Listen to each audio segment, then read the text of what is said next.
Em 49 anos antes de Cristo, Júlio César desafiou atravessar o Rubicão, um rio no nordeste da Itália, do qual quem atravessasse não teria mais volta. Mas neste rio, após atravessá-lo, ele disse: "A sorte está lançada." Eu vi uma matéria no dia de hoje na Folha de São Paulo, do qual me chamou a atenção quando eles disseram que os juízes, ministros do Supremo Tribunal Federal estavam receosos ou temendo os parlamentares. Então eu fui dar uma averiguada e vi que não era nada disso. Pelo contrário, os ministros estão desafiando os parlamentares. Inclusive, eu vou trazer para vocês a prova no dia de hoje. Meu nome é Victor Mota, seja bem-vindo ao canal. Não esqueça de deixar o seu like e, claro, compartilhar. Então vamos para a matéria.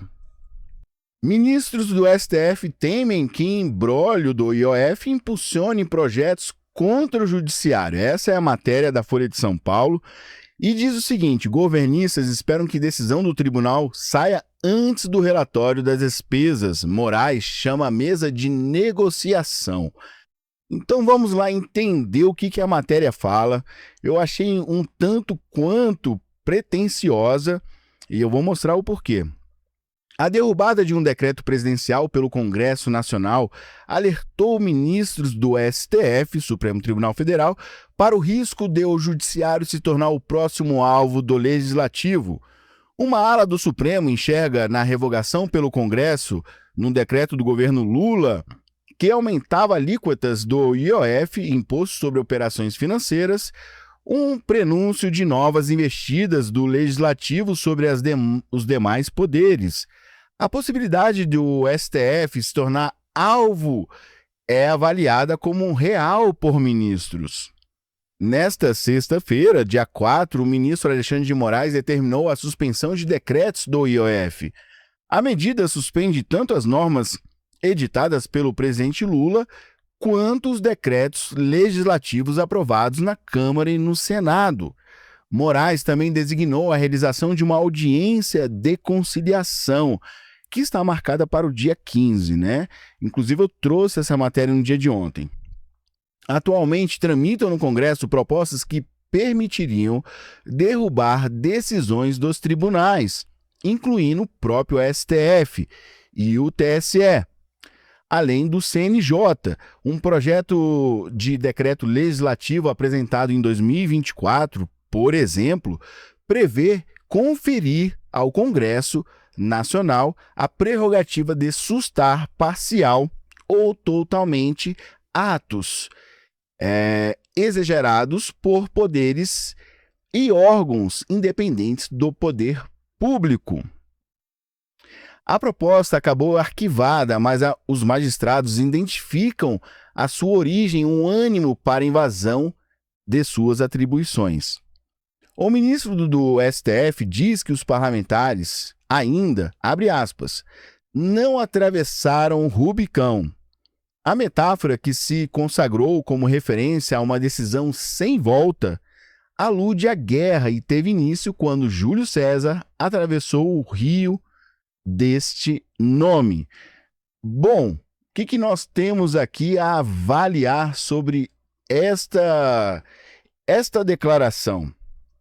A gente sabe que Júlio César, né, como eu falei, há 49 anos antes de Cristo, ao atravessar o rio Rubicão, que encontrava-se no nordeste da Itália, havia ali, né, algo que se quem atravessasse estaria indo contra o Senado e não teria mais volta. Então, Júlio César decidiu atravessar e disse: a sorte está lançada. Mas foi aí que ele teve ascensão ao poder. E aí ele se tornou quem nós conhecemos nos dias de hoje, né? O grande Júlio César. Pois bem, quando o ministro, que não cita o nome do ministro, diz que se os parlamentares atravessarem o Rubicão, eles estariam então indo em um caminho sem volta, ou seja, estariam indo a uma guerra que não teria precedentes ou volta. Então, essa matéria que eu trago da Folha de São Paulo, que diz que os ministros estariam temendo algo, ela é meio contraditória, porque, na verdade, os ministros estão mostrando que eles estão dispostos à guerra. É isso que nós vemos quando o ministro fala, se eles atravessarem essa linha, né, eles vão, de fato, nos encontrar em um cenário de guerra. E é isso que nós vemos hoje no STF. Um Supremo Tribunal Federal que age com poderes além daqueles que são prerrogativas. Mas a gente deve entrar aqui também em um consenso. No legislativo, eles têm a condição e a prerrogativa de legislar, criar leis, fiscalizar o executivo, mas por vezes eles administram. Por vezes eles agem como judiciário, porque eles precisam, né? Por exemplo, vamos supor, julgar um parlamentar que vai perder seu mandato. Existe essa prerrogativa. No executivo é a mesma coisa, eles possuem seus papéis típicos e atípicos, né? Criação de decretos, administração, mas, por vezes, também tem o seu papel atípico, como o judiciário. Mas cabe na Constituição Federal que o judiciário tem o papel também de coordenar quando há desarmonia entre um poder e o outro. Eu vejo juristas falando que não é possível, e eu sou totalmente contra qualquer tipo de interferência do STF no que se diz em relação à invasão de poder. Inclusive, eu sou um grande crítico, mas quando a gente fala em Constituição, o que disse o Constituinte, nós não podemos negar que o STF possui essa prerrogativa e eles podem, sim, tá, executar aí algo no sentido de harmonizar um embate entre um poder e outro. Isso está na Constituição, isso está na sua prerrogativa e não há que se falar ao contrário. O que muitos juristas vêm falando, e eu acredito também por uma sanha do que está acontecendo no momento, nos traz uma visão de que eles estão invadindo o outro poder. E eu, inclusive, achava isso. Mas eu fui pesquisar e eu vi que não. Que eles podem, de fato, agir em um papel do qual eles podem criar ali uma certa harmonia, ou a harmonia em si, né? Mas o que as pessoas têm dito é que não, que isso é algo completamente inconstitucional. E aí que tá. Eu prefiro ser pé no chão, prefiro falar a verdade, prefiro seguir o que o Constituinte disse e trazer aqui o que de fato é ou não é. Eu não vou precisar aqui criar ou trazer as minhas emoções para que eu possa reverberar algo que está aliado à minha ideologia. Acho que isso seria completamente incoerente e antiético. Então, tratando-se deste fato, o STF ele possui e ele tem como trabalhar nesse sentido. O problema é que nós estamos vivendo um período completamente delicado. Alexandre de Moraes vem se colocando à frente de diversos casos, não somente, né? Ele vem se colocando como relator de frente aí com os assuntos mais polêmicos que têm ocorrido no nosso país, e isso chamou a atenção de todos. Mas o STF, ao mesmo tempo, mostra-se numa posição de embate, desafiando os parlamentares. essa declaração de um ministro, onde ele fala que não, quero ver atravessar o Rubicão. Ou seja, é um caminho sem volta. Nós vamos entrar em guerra. Isso é um fator que me chamou muita atenção, que saiu daquele escopo de que eles estão temendo algo, mas para o escopo de que eles realmente estão dispostos a um embate. E isso é uma crise que nós estamos prevendo já tem algum tempo, uma crise institucional gravíssima em nosso país. E não é o momento de um ministro dar uma declaração deste nível, porque ele coloca os parlamentares numa situação de que eles não podem, de modo algum, atravessar. Mas é claro, eles possuem as suas prerrogativas. O legislativo, ele tem a função típica não só de legislar, mas ele tem a função de fiscalizar. E caso algo, por exemplo, como esse caso do IOF, chegou nas mãos do legislativo e eles verificaram que havia um desvio de finalidade,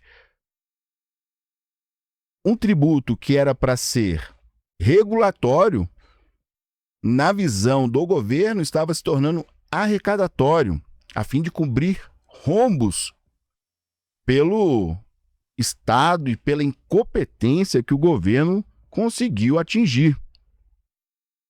E o legislativo falou, não, peraí. Aí o governo, por sua vez, acreditando que o decreto, claro que ele é constitucional, claro que ele é típico do executivo, ele não entendeu ou se fingiu, foi sonso de não entender que o legislativo estava falando apenas da finalidade e jogou isso para o STF. O STF, por sua vez, agiu como uma vara de família, onde mulher e marido brigam e ali você tem que haver uma conciliação. Quem é que vai ficar com o cachorro, quem é que vai ficar com o filho, quem é que vai ficar... E aí o STF decidiu, nenhum nem outro. Vamos revogar tudo. Acabou aqui para você, acabou aqui para você. Só que isso coloca o STF numa situação muito delicada. Eu entendo e eu entendia que o STF não poderia agir dessa forma, até eu pesquisar melhor e descobrir que o STF possui legitimidade para trabalhar nesse sentido. Então não há que se falar que o STF está invadindo quaisquer que seja o poder. Aí agora até eu mesmo me corrijo. Se eu falei no passado, como eu falei, eu me corrijo a partir de agora. Isso a gente tem que ter humildade para poder saber que a gente está aprendendo.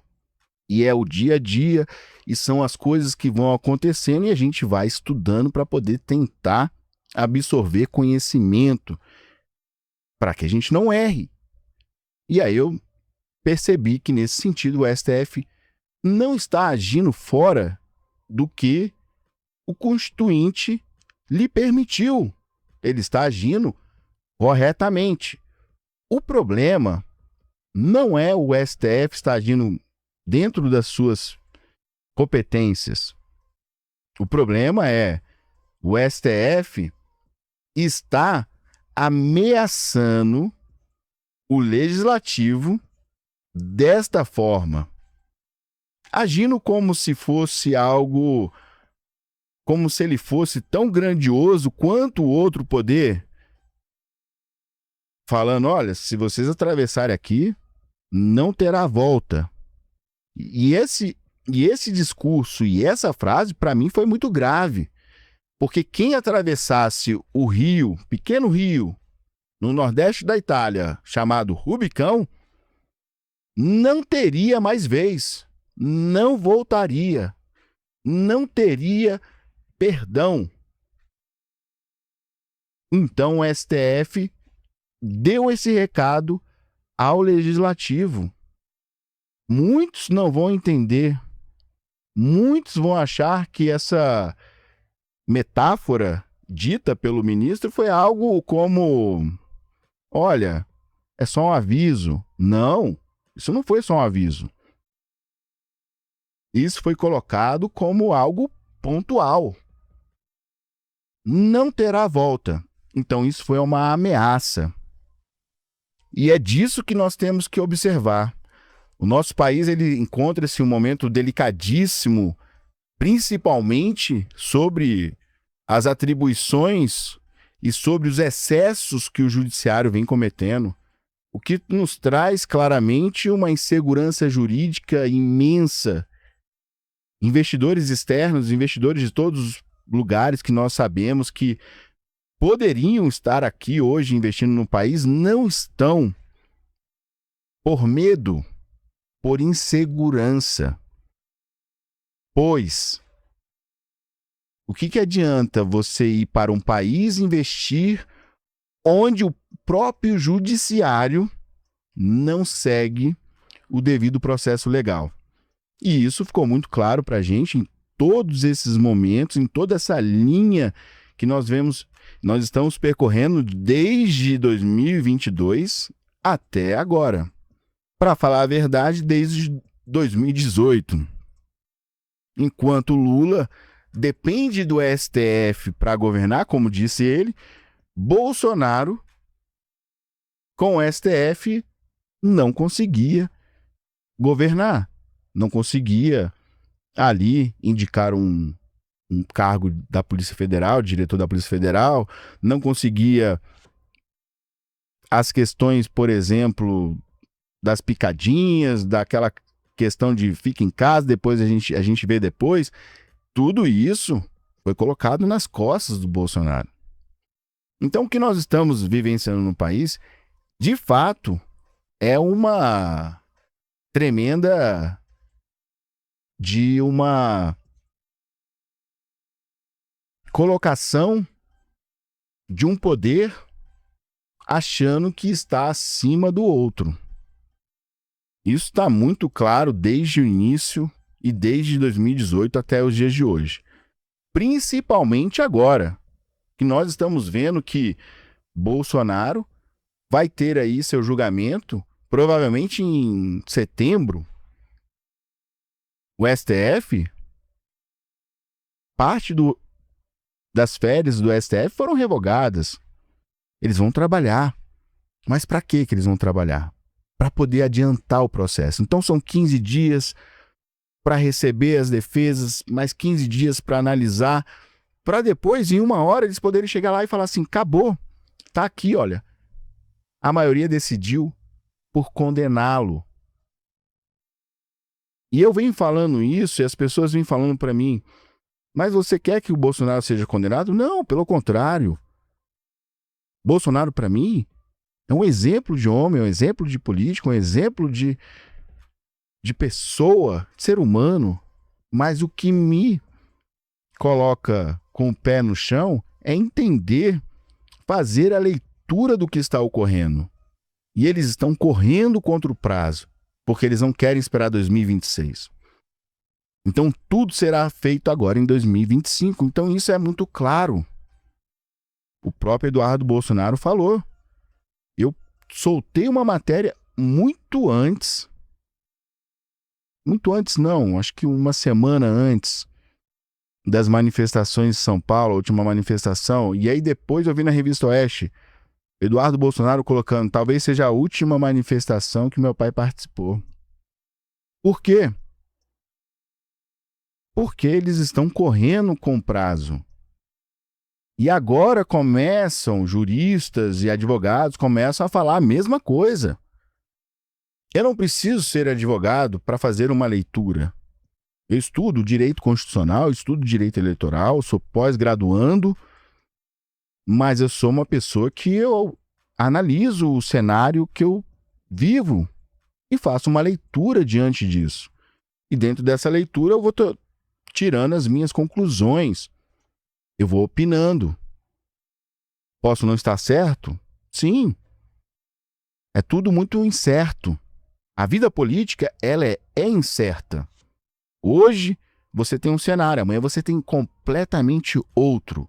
Mas a gente tem que fazer a leitura e entender que as coisas estão caminhando para esse lado. Mas o que me deixou assim espantado é ver o STF de forma velada, ou velada para alguns, né? Para os bons entendedores não é velada. É uma ameaça para que os parlamentares não invistam contra o STF, até porque eles têm aí decretos que vão querer, e já está em pauta, para limitar, como eu trouxe agora, poderes, decisões também do STF, do CNJ. Então eles querem ter e estão com um projeto para isso. Agora o STF já se mostrou intocável. E é aí que mora o perigo, pois eles estão se vendo superiores aos outros poderes para se tornarem tão intocáveis desta forma. Olha o que disse o jornalista da Band em relação ao Alexandre de Moraes. Alexandre de Moraes colocou o Supremo num outro patamar. Antes dele, o STF era criticado por se meter onde não devia, o tal do ativismo. Agora, as críticas são mais duras e talvez já mereçam uma reflexão interna.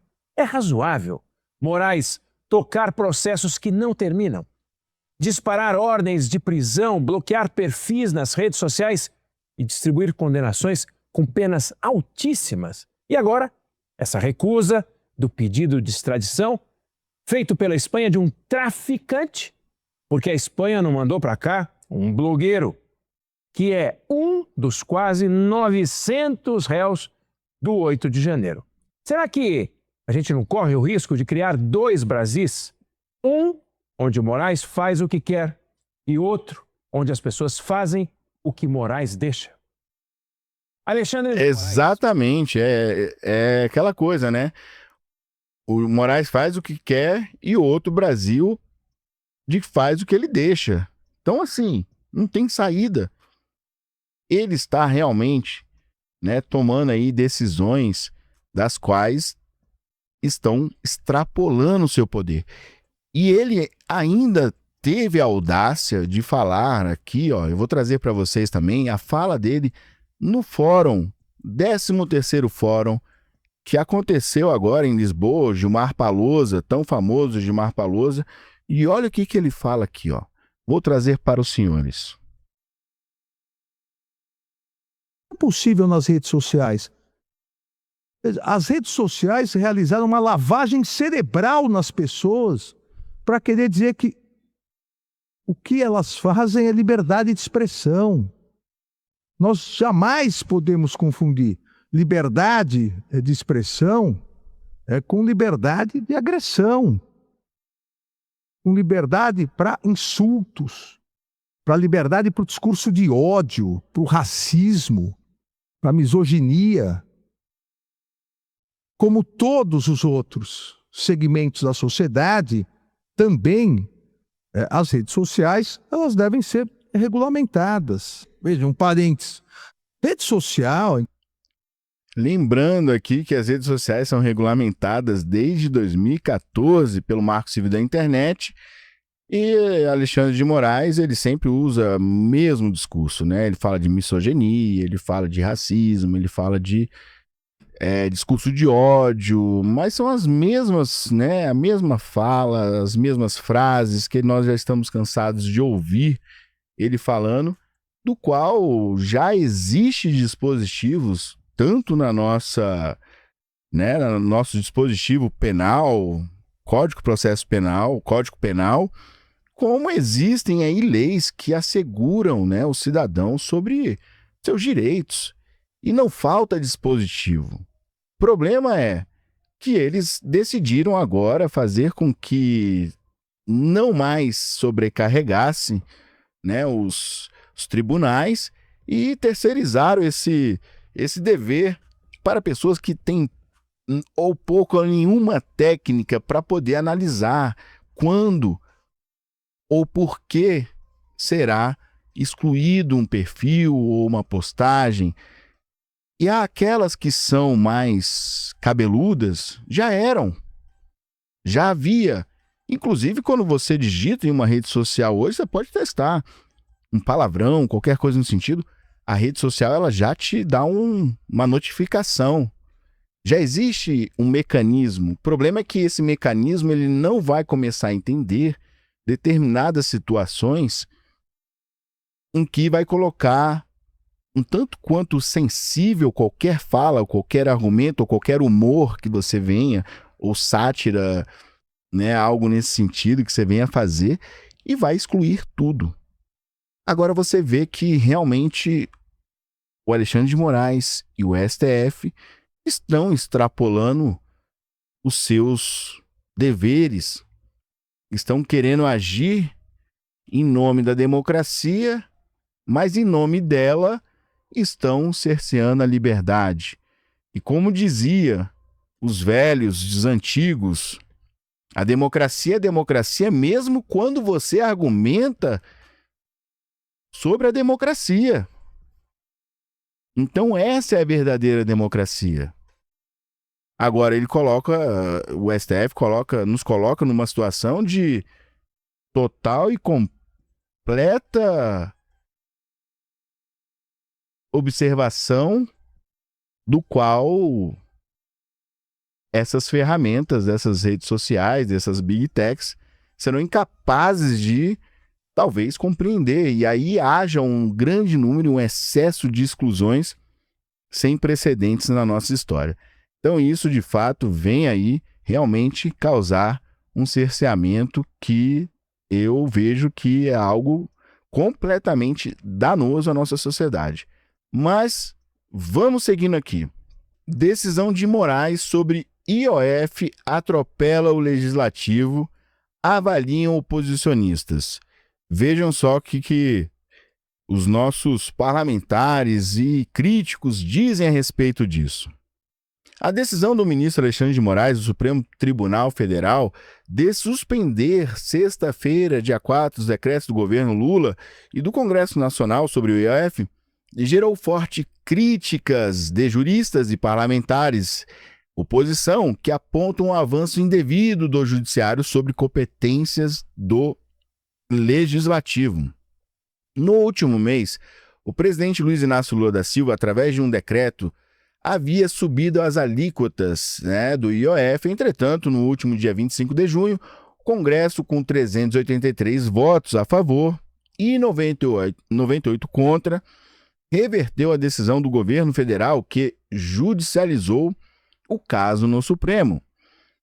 Para especialistas, a medida ignora a Constituição a retirar do Congresso seu poder exclusivo de sustar os atos do Executivo, enquanto políticos veem em Moraes a postura de um poder moderador, que subjuga o parlamento. O professor do Direito Constitucional, comentarista do programa Sem Rodeios da Gazeta do Povo, André Marcília, afirmou que a decisão é inconstitucional e classifica uma aberração jurídica. Bom, quem sou eu para falar, contrapondo, inclusive, uma pessoa que eu admiro muito, André Marcília. Mas existe, tá? Eu pesquisei, existe, de fato, a prerrogativa, a competência do judiciário em casos onde houver discordâncias entre o legislativo e o executivo, deles intervirem. Não que eu ache isso certo. Pelo contrário, se temos ali 383 votos, a maioria que nos representa, que nós elegemos, estão lá nos representando, e votam que aquilo ali é prejudicial à nação, de fato isso deveria ser respeitado. Mas a Constituição deixa uma brecha, abrindo a oportunidade para o judiciário agir. Então não sou eu que estou falando. Eu pesquisei, eu li. Então isso é realmente algo que a nossa Constituição, além de ser muito inchada, além de ser uma Constituição extremamente complexa, cheia de emendas, pensa numa Constituição que tem emenda é a nossa. E complexa, grande, e que no final das contas nos serve tão pouco, porque não é seguida. Você vê a Constituição dos Estados Unidos. Acho que ela tem 4 páginas. Algo nesse sentido, algo assim tão pequeno. Mas são constituições objetivas e são seguidas. Você vê o caso da primeira emenda, como tem sido aí, né, colocada em questão em relação às invasões de jurisdição do Supremo e do Alexandre de Moraes em relação às empresas e às pessoas, né, os norte-americanos.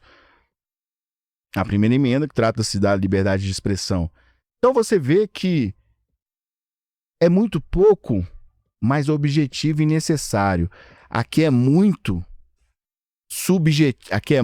subjetivo e desnecessário, porque nós nos encontramos toda vez em uma encruzilhada que nós não sabemos para qual caminho seguir. Aí um jurista fala uma coisa, outro fala outra, aí vem uma pessoa que quer opinar como eu, por exemplo, fala outra, mas que eu li, pesquisei, entrei na inteligência artificial e estava lá. O Supremo Tribunal Federal está sim com razão de intervir quando há essa discordância, eles podem, isso está constitucionalmente claro. E aí eu falei, bom, eu estava errado porque eu taquei o pau outro dia. E eu acho errado. Eu não acho que isso é certo. Eu acho que se o legislativo decidiu, está decidido. É a maioria falando, é a voz do povo que está lá falando. Aí vem 11 ministros e falam por nós, revogam e criam ali um sistema de conciliação. E a gente sabe que existem acordos, existem negociatas, o negócio já se tornou político. Nosso judiciário se tornou político. Então, isso faz com que eu realmente ache que a gente precisaria fazer uma reformulação, né, na nossa Constituição. A gente precisaria pensar isso aí, mas, por hora, estamos reféns do que o Constituinte lá atrás designou. Então, enfim, você entendeu que eu não sou a favor, mas se você acha que nós devemos fazer uma reformulação, fazer aí uma análise disso e rever essa nossa Constituição, diga aqui embaixo, diga qual é a solução que você encontraria? Diga aqui embaixo para que nós possamos resolver esses embates e colocar cada um no seu quadrado. Diga aqui embaixo para mim, tá bom? Agradeço, muito obrigado e até breve.